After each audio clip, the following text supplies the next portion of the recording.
kita langsung saja akan mengundang dan memberikan kesempatan kepada narasumber yang kedua yang luar biasa sekali, yaitu Profesor Dr. Ina Primiana, SEMT. Beliau adalah guru besar dari FEB Unpad. Dan kepada beliau kami persilakan. Assalamualaikum, Prof.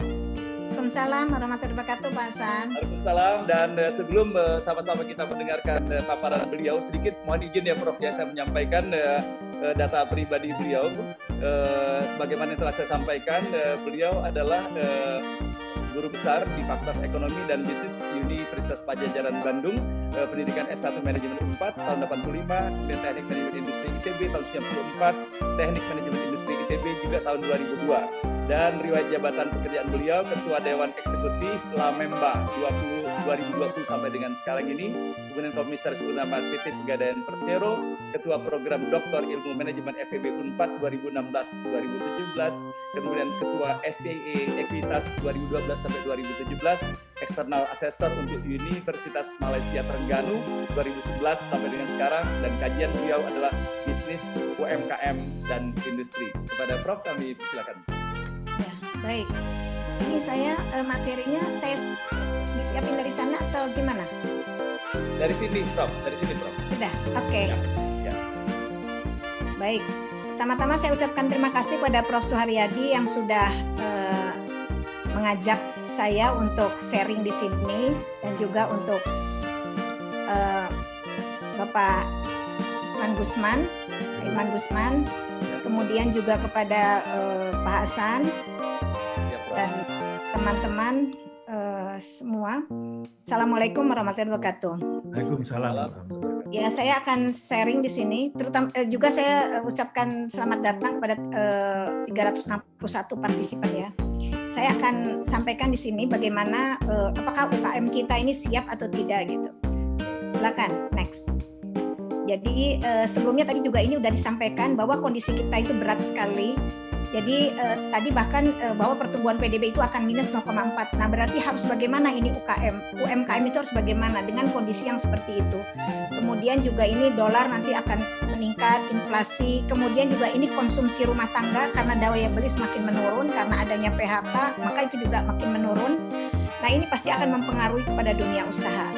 Nah, diprediksi konsumsi pemerintah juga menurun gitu ya. Karena memang situasinya yang memungkinkan menjadikan seperti ini. Baik, next. Berikutnya. Nah, ini kalau kita lihat memang sejak triwulan 1 2018 kita stagnan. Jadi di 5 saja, nggak ada perbaikan ya. Perbaikannya sebentar tapi kemudian turun lagi dan terus turun sampai di triwulan 1 2020 itu sampai 2,97. Nah, ini pasti akan mempengaruhi ekonomi Indonesia. Next.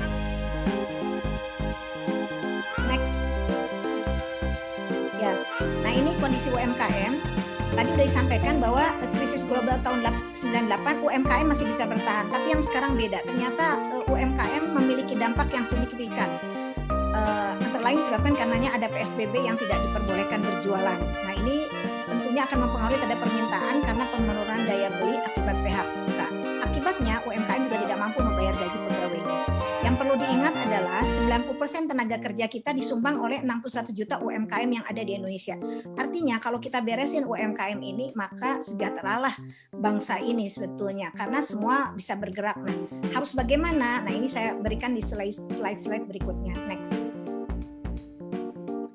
Nah, ini juga kondisi UMKM dengan adanya penurunan kegiatan di tingkat global, maka berpengaruh juga terhadap industri. Nah, UMKM itu kan bisa ada beberapa UMKM yang menjadi pemasok bagi industri, tapi karena ada penurunan ekspor, karena negara-negara tujuan ekspor memberhentikan impor, kemudian ada pelarangan impor akibat PSBB, akhirnya kapasitas dari industri menurun 60-70%, ngefek juga ke UMKM menurunkan kapasitas produksinya. Akibatnya memicu PHK besar-besaran dan gelombang pengangguran pun sulit dihindarkan.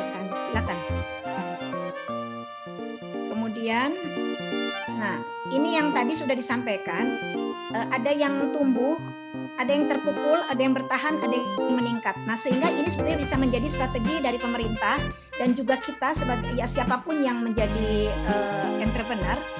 sektor mana nih yang masih bisa tumbuh ke depan. Nah, ini yang terpukul contohnya manufaktur, pariwisata, hotel, restoran, dan perdagangan. Di situ UMKM-nya banyak banget. Tapi yang bertahan pertanian, perkebunan, perikanan, kehutanan, pengangkutan. Nah, ke depan memang selama ini pertanian kita itu terpuruk ya. Tapi mungkin saat ini waktunya pertanian kita tumbuh kembali. Nah, mungkin ini bisa menyadarkan bahwa udah kita jangan lagi import lagi. Berdayakan rakyat kita untuk supaya kita bisa mandiri. Karena ketika impor dilarang, kita juga kelabakan juga gitu ya. Nah, kemudian sektor UMKM yang meningkat tadi ada makanan, retail kebutuhan pokok, teknologi informasi dan kesehatan. Nah, ini mungkin yang bisa jadi untuk sementara karena banyak juga sih industri yang beralih akhirnya ke alat-alat kesehatan dan sebagainya. Next. Nah, ini dari akibat UMKM yang terpukul, NPL meningkat. Ini adalah data dari Kadin Indonesia. Next. Nah, ini tadi yang saya bilang kapasitas sudah menurun sekitar 60-70%. Ini Januari 2020. Bisa kita bayangkan di April 2020. Ini data dari Trading Economics tapi belum ada data terakhir. Next. Dan kepercayaan bisnis di Indonesia juga menurun sekarang ya di Januari 2020. Nah, itu belum ada juga data untuk sampai ke April 2020. Saya kira ini pasti akan menurun di bawah 100. Next. Nah, ini PMI kita itu kontributor terbesar ke PDB itu adalah dari industri pengolahan yang mencapai 20%. Tapi ketika PMI itu turun, artinya PMI itu tidak ada lagi belanja untuk manufaktur, maka itu akan berdampak. PDB kita akan turun, makanya tadi sampai dikatakan akan minus. Karena kita hanya mencapai 27,6 ya, kecil sekali, turun sekali. Next. Nah, ini saya akan tunjukkan beberapa data yang sebetulnya UMKM terkait sekali. Ini data wisatawan yang ini pariwisata ya. Turunnya sampai 64,11% pada Maret 2020. Jadi dibandingkan tahun lalu, ini terjadi penurunan. Ini pasti luar biasa dampaknya. Ini yang perlu dipikirkan, ini harus bagaimana. Next. Berikutnya juga di kinerja sektor retail. Retail itu retail yang besar ya, mall gitu kan, ini mereka turun sekali. Berbeda kalau dengan toko-toko kecil yang jual komoditi bahan pokok itu masih tumbuh. Baik, next. Nah, saya hanya ingin menunjukkan bagaimana sebetulnya UMKM di Indonesia di tahun 2020. Karena saya bicara UMKM itu udah dari tahun 2005, 2006. Saya ingin flashback juga di 2010 itu sebetulnya kayak apa sih? Next. Nah, ini saya waktu 2010 saya bicara. Keunggulan UMKM mampu bertahan di saat krisis, tapi sekarang udah nggak bisa. Tapi 4 lainnya itu masih sampai sekarang menggunakan bahan baku lokal, dimiliki oleh mayoritas penduduk lokal sebagai kartu pengaman dan membantu bagi masyarakat berpenghasilan rendah. Nah, tapi keunggulan yang ada ini ternyata tidak membuat UMKM itu mampu naik kelas. Mayoritas masih sektor informal dan pendidikannya juga masih rendah. Berarti apa yang salah di sini? Apakah memang pola pembinaan yang salah atau karena terlalu banyak kementerian atau instansi yang mengurus UMKM sehingga tidak jadi apa-apa? Next. Nah, ini juga kesulitan yang dihadapi UMKM, ini juga saya waktu itu lagi bicara 2010, itu masih belum berubah.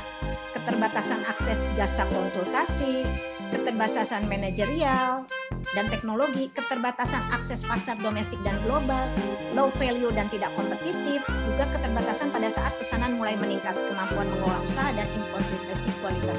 Ini juga masih gitu, berarti selama 10 tahun kemana nih gitu ya, yang sudah dikeluarkan, digelontorkan buat UMKM, mana gitu yang naik kelas. Next. Nah, ada lagi kesulitan membina UMKM sejak 2010, itu disebabkan karena kita tidak sampai sekarang nggak punya database UMKM. Hingga terlihat mana UMKM yang naik kelas dan keberhasilan dari pembinaan. Pembinaan mana yang berhasil gitu, itu nggak ada. Kemudian juga karena banyaknya kementerian atau lembaga atau instansi yang mengurus UMKM dengan pola pembinaan yang tidak terintegrasi. Saat ini ada 25, jadi memang tercecer sekali uang yang dikeluarkan untuk UMKM, tapi hasilnya masih seperti ini. Next. Nah, ini saya mau tunjukkan juga. Ini saya mau tunjukkan tenaga kerja yang bekerja di UMKM 2010 dan 2018, karena mohon maaf data di Kementerian KUKM juga itu nggak update. Datanya cuma sampai 2018, nggak ada 2019, apalagi 2020.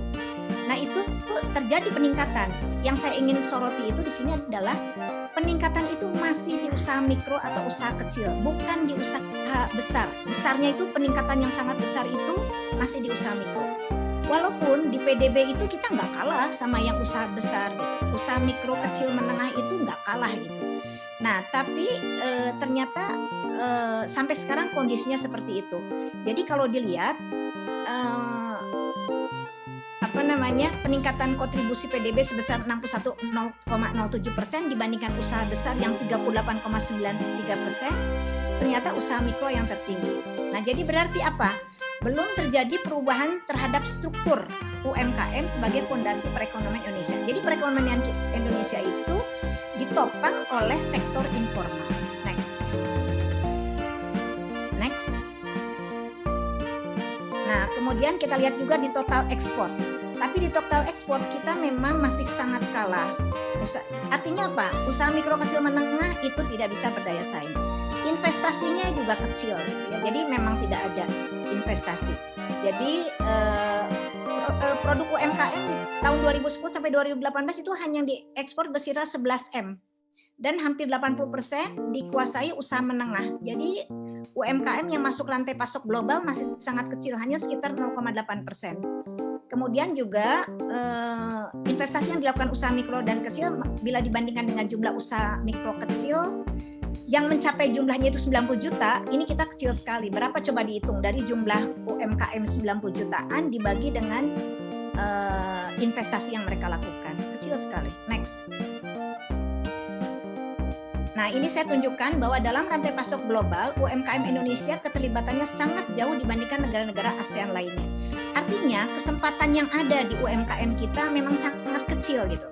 Karena bisa saja pembinaan yang salah akibatnya ya mempengaruhi terhadap mereka di tingkat global. Nggak bisa masuk, hanya 6,3%. Yang lainnya pengusaha besar. Berbeda dengan negara-negara ASEAN lainnya. Next. Nah, kita lihat lagi, ini tadi mempertegas bahwa share total ekspor di dunia dalam rantai pasok global atau global value chain, UMKM Indonesia hanya mencapai 0,8%, tidak mencapai 1%. Indonesia hanya unggul dari Kamboja, kalah dari Malaysia, Malaysia yang tertinggi, Vietnam juga kalah. Oke, hanya lebih unggul dari Kamboja. Berikutnya, next. Bagaimana dengan stimulus? Saya agak riskan ya dengan stimulus. Tanpa database yang benar, maka akan sulit menjamin stimulus akan dapat membantu UMKM yang jumlahnya 60 jutaan dengan tepat sasaran dan adil. Nah, itu bisa dibayangkan, kita nggak punya database, terus gimana mau bantu mereka, bagaimana itu bisa tepat sasaran. Nah, itu jadi pertanyaan. Walaupun ada 5 skema tadi, tapi itu ya bagaimana caranya, mekanismenya seperti apa. Sementara bank kalau sekarang ditanya, belum ada mekanismenya, jadi masih ditagih juga tuh oleh debt collector. Next. Nah, ini tadi sudah disampaikan bahwa sebelum adanya COVID-19, UMKM itu sudah dihadapkan pada disruptif ekonomi dan era industri 4.0 yang telah mengubah ekosistem UMKM. Sekarang mau tidak mau dengan COVID-19, maka ini juga akan merubah ekosistemnya. Jadi kalau kita lihat itu baru 5% dari UMKM yang 60 juta sekian itu yang menggunakan digital. Jadi go digitalnya itu baru 5%. Jadi masih sangat kecil. Jadi ya memang itu harus ada perhatian pemerintah yang betul-betul ekstra. Next. Nah, jadi dalam jangka pendek memang perlu menata ulang ekosistem UMKM. Jadi saran saya yang pertama adalah menjadikan UMKM yang agile dan mass customization. Jadi dia bisa masuk ke go digital. Nah, ini yang utama. Mendorong produk-produk UMKM yang bisa masuk pada daftar produk pada pengadaan pemerintah, government procurement, untuk mengurangi barang impor. Karena e-katalog itu sekarang dikuasai oleh barang-barang impor. Nah, waktunya sekarang, walaupun tetap harus diperbaiki standar dan kualitasnya. Nah, ini saatnya UMKM itu harus naik gitu ya. Nah, itu memang perlu kepedulian dari pemerintah. Kemudian juga perlu ada peta supply dan demand tingkat provinsi untuk meningkatkan perdagangan antar daerah yang akan digunakan pusat. Kita luar biasa, negara lain market size kita itu nomor 7 di World Economic Forum. Berarti mereka begitu pengennya masuk kita, negara kita. Nah, kita yang tidak memanfaatkan. Jadi sekarang ini adalah fokus kepada produk pertanian, perkebunan, perikanan, peternakan, atau alat-alat kesehatan. Setiap daerah bisa membuat manajemen rantai pasoknya. Sehingga dapat diketahui bahan baku atau barang setengah jadi dapat dipasok dari mana dan produk jadi dapat dipasarkan kemana. Nah itu harus dimiliki. Sampai sekarang itu nggak ada. Jadi berikutnya saatnya beralih ke produk lokal. Hilangkan ketergantungan pada produk impor. Jadi dari dampak negatif yang ditimbulkan oleh wabah ini, sisi baiknya adalah meningkatkan daya beli barang lokal, dikarenakan pemerintah sudah melarang barang impor selama wabah ini masih berlangsung, dan mendorong substitusi impor. Jadi ini waktunya, kapan lagi? Next. Berikutnya, saya ada yang kelewat Pak, tadi di atas. Nah ini ada. Nah ini tadi, ini kelewat tadi. Mendorong bergeraknya pekerjaan pada sektor UMKM yang saat ini bertahan dan meningkat. Nah ini berarti kita memang ke ekonomi lokal. Nah ini satu hal lagi yang penting. Mendorong linkage dengan usaha atau industri besar atau BUMN. Jadi jangan biarkan semua import. Jadi harus mulai ini ditata. Bahwa BUMN juga harus mulai melakukan pengadaan dengan menggunakan barang-barang UMKM. Nah, sekarang waktunya UMKM harus ditingkatkan, harus dinaikkan. Menurut data, kita UMKM di Indonesia itu baru 6% yang menjadi pemasok usaha besar atau BUMN.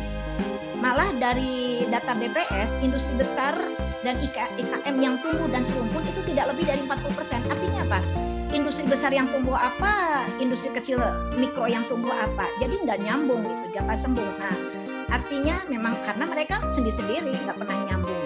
Next, terakhir berikutnya adalah jadi strategi bangkit kembali UMKM pasca pandemi COVID-19 itu agar UMKM naik kelas. Yang pertama adalah perbaiki database agar memudahkan dalam strategi peningkatan daya saing UMKM ke depan. Yang kedua, perlu mempertegas pembagian tugas atau peran kementerian lembaga dalam pengembangan UMKM. Tidak semua melakukan aktivitas yang sama. Saya punya materi presentasi saya di tahun 2007, saya bikin itu. Dulu masih 3, masih Kementerian Perindustrian, Kementerian Perdagangan, dan Kementerian KUKM. Itu masih 3 saya buat bagi tugasnya, supaya nggak saling tumpang tindih. Sekarang ada 25, coba bisa bayangkan. Nah itu kenapa UMKM nggak besar-besar jadinya. Kemudian scaling up untuk memperkuat produk UMKM, baik kualitas dan standar, untuk difasilitasi masuk dalam e-katalog pada government procurement. Yang kedua, berikutnya mendorong linkage dengan usaha atau industri besar atau dan BUMN, menjadikan UMKM yang agile dan mass customization. Kemudian merubah sistem pembiayaan dengan menggunakan jaminan kredit dari lembaga penjamin kredit. Artinya kita rubah seperti di Jepang atau Taiwan, bahwa UMKM yang membutuhkan dana itu datang aja ke Jamkrindo, Jamkrida, nanti biarkan mereka mengeluarkan sertifikat. Jadi kalau sertifikat dari sana keluar, jaminan kreditnya udah keluar, bank tinggal menggelontorkan uang saja gitu. Nah, itu sebetulnya mungkin bisa dipakai sebagai salah satu opsi. Next, sudah selesai ya kayaknya. Baik, itu saja yang bisa saya sampaikan. Terima kasih. Assalamualaikum warahmatullahi wabarakatuh. Waalaikumsalam warahmatullahi wabarakatuh. Terima kasih sekali Prof. Ina atas apa yang telah disampaikan siang hari ini dengan sangat cepat, tapi dengan penyajian yang sangat jelas sekali ditangkapnya dan diterima oleh kita semuanya. Nah, Prof, yang saya baca dari chatting yang ada di forum kita ini, yang banyak yang mendominasi adalah apresiasi yang disampaikan kepada Prof. Ina dan juga kepada Pak Sandiaga Uno atas ide-ide cemerlang yang disampaikan pada siang hari ini.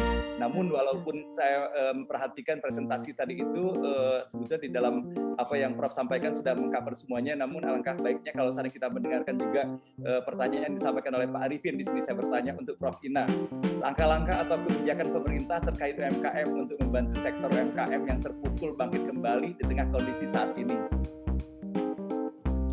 Sebetulnya katanya sih udah ada, katanya sudah. Tadi kan Pak Prof Ruli udah membuat ya tahap 1, tahap 2, tahap 3, tahap 4. Tapi nggak tahu kapan mau di launchingnya. Nah, kalau saya sebetulnya gini, kembali lagi ke ini. Jadi kan sebetulnya ada yang sempat viral itu kemarin bahwa yang boleh dibuka pertama tanggal 1 Juni ini, yang ini.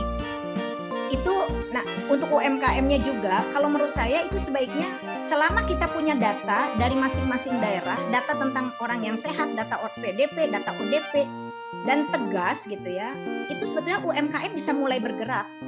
Biar aja dia bergerak, yang keluar itu orang-orang yang sehat gitu. Dan itu memang betul-betul karantina wilayah, nggak boleh ada orang masuk. Memang.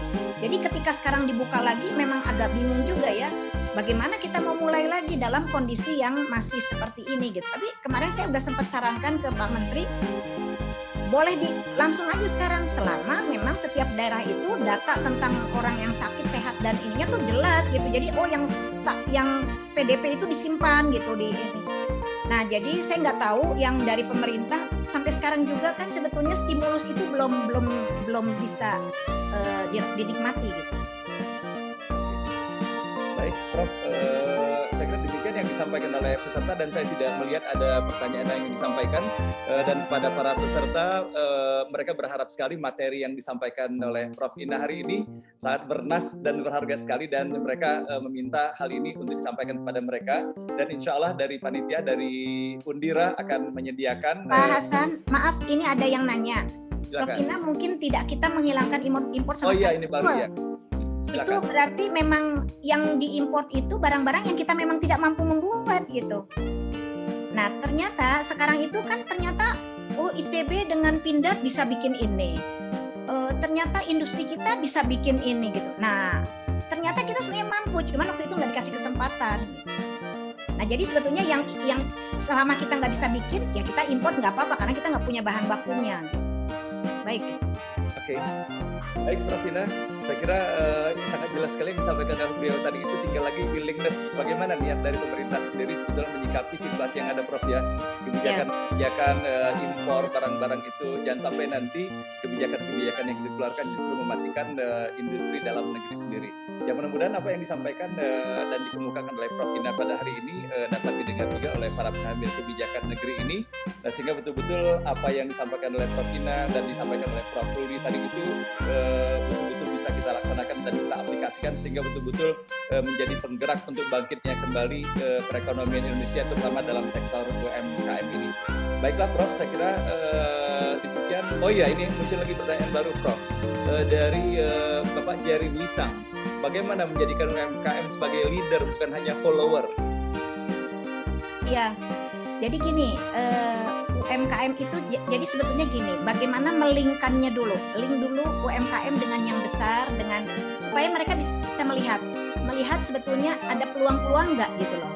Sebetulnya kita nggak usah takut salah kalau kita jadi follower loh, karena banyak juga perusahaan yang follower malah dia lebih maju daripada leadernya. Gitu. Jadi hati-hati karena biasanya follower udah lebih membaca pasar, dia lebih tahu kelebihan dan kekurangan produk leadernya yang awalnya. Jadi jangan khawatir kalau kita itu sebagai follower. Nah, followernya itu harus lebih dari yang awal itu gitu. Jadi nggak usah khawatir karena rata-rata perusahaan yang follower itu banyak yang lebih maju daripada yang leadernya. Baik, terima kasih Prof. Ini ada satu lagi baru muncul lagi. Pertanyaan dari Pak Victor Prastia. Ada UMKM yang dalam proses produksinya tergantung sekali dengan pasokan impor, misalnya UMKM batik yang sangat khas di Indonesia. Bagaimana menyikapinya? Iya, tadi kembali lagi. Sekarang willingness pemerintah terhadap produk-produk kita mau seperti apa? Ada nggak yang kita bisa sediakan dari dalam negeri gitu, dari domestik? Jadi sekarang kembali lagi kepada pemerintah. Selama pemerintah bisa mau, ya 10 tahun yang lalu mungkin kita sekarang udah jauh lebih maju gitu loh. Nah itu kembali lagi kepada willingness pemerintah. Jadi kalau di dalam rantai pasoknya, oh ini bisa oleh UMKM kita, oh ini bisa, oh tinggal sedikit berarti yang ini. Itu harganya juga jadi kompetitif, harganya jadi berdaya saing. Berarti kita lebih bisa masuk ke pasar ekspor tadi. Biasa sekali Prof. Jawabannya penuh semangat, lugas penjelasannya dan sangat dalam maknanya. Saya kira Bapak Ibu sekalian para peserta webinar kita pada siang hari ini, dari apa yang disampaikan dalam chatting yang saya baca pada sore hari ini, hanya tinggal menyampaikan penghargaan yang luar biasa kepada Prof. Ina dan juga narasumber sebelumnya atas apa yang telah disajikan pada siang hari ini. Mudah-mudahan pertemuan hari ini adalah pertemuan yang memberikan manfaat dan berkah bagi kita semuanya. Kemudian setiap kita bisa berperan dalam membangun UMKM kita yang berada dalam seputar kita sehingga betul-betul menjadi kekuatan yang bisa diandalkan dalam perekonomian bangsa Indonesia ini. Pada Prof. Ina kami ucapkan terima kasih Prof atas kesediaannya tampil dan juga menjawab beberapa pertanyaan yang telah disampaikan oleh para peserta webinar hari ini. Dan sekali lagi mohon izin materi yang telah Prof sampaikan kepada kami untuk bisa kami bagikan juga. Oh iya boleh, silakan. Hari ini.